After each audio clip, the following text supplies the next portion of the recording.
craziest acceleration of my life. Like being on a roller coaster, hair blowing in the wind, the car on the verge of coming off the rails.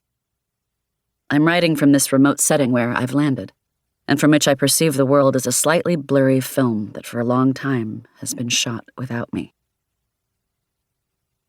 The house became the witness to my life without Claude, a carcass I had to learn to live in, whose partitions I knocked down with great blows of a sledgehammer at the height of my anger.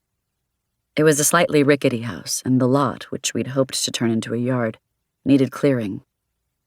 I felt like I wasn't so much renovating as smashing, ransacking, declaring war on anything that resisted me: plaster, stone, wood, materials I could make martyrs of without anyone throwing me in jail. It was my little revenge against destiny, kicking in the sheet metal of a swinging door, shearing through a filthy burlap cloth, smashing windows as I screamed. All the while trying to conserve a cocoon in the midst of the chaos so our son could sleep in safety.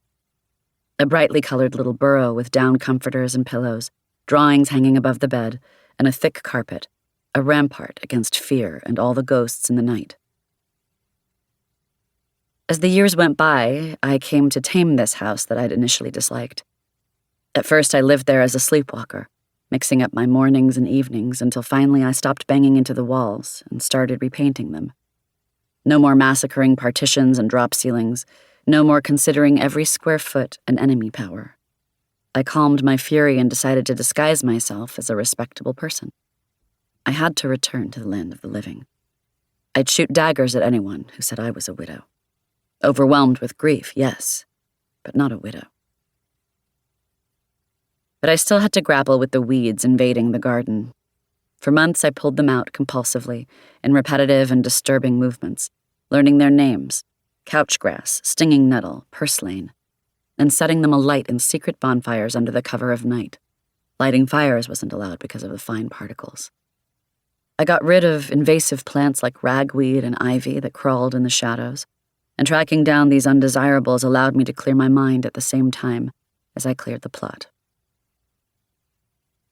Little by little, I began to reside on the premises in the most bourgeois of ways, as required by one of the clauses in the insurance contract I'd taken out to protect us in case of fire, water damage, or burglary. One misfortune never prevents another, according to Murphy's famous law, which hadn't escaped my notice. I became less enraged and managed to draw up the plans for both floors just as Claude and I had imagined. I knew exactly what he'd have wanted, which materials he'd been considering, as I browsed the pages we'd dog-eared in the Le Père catalogue. Little by little, I recovered my bearings. I met craftsmen who could come pour a slab, change a beam, or tile a damaged floor, who'd redo the bathroom or install central heating. Maybe one day I'd even feel like taking a bath again. From time to time, I've taken pleasure in choosing a color, matching paint with the wood of a door. I found beauty in the way low-angled light entered the kitchen just before dinner.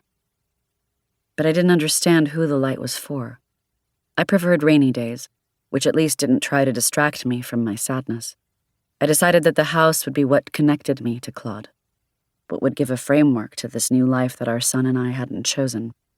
He was still our son, but I'd have to learn to say my son, just as I'd have to give up the we that had supported me and learn to say I, even though this I would flay me by expressing an unwanted solitude and a twisted truth.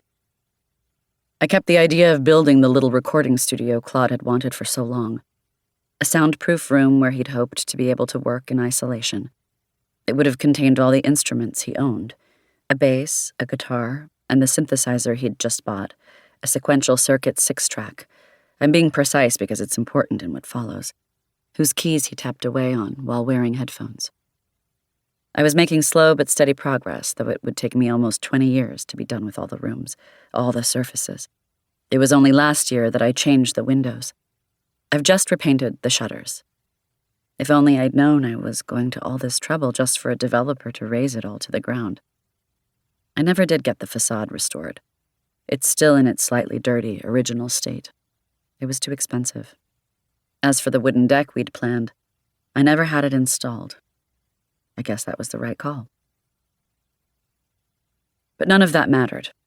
There was only one thing I was truly obsessed with, and I'd kept it secret so as not to frighten those around me. I didn't talk about it, or rather I'd stopped talking about it,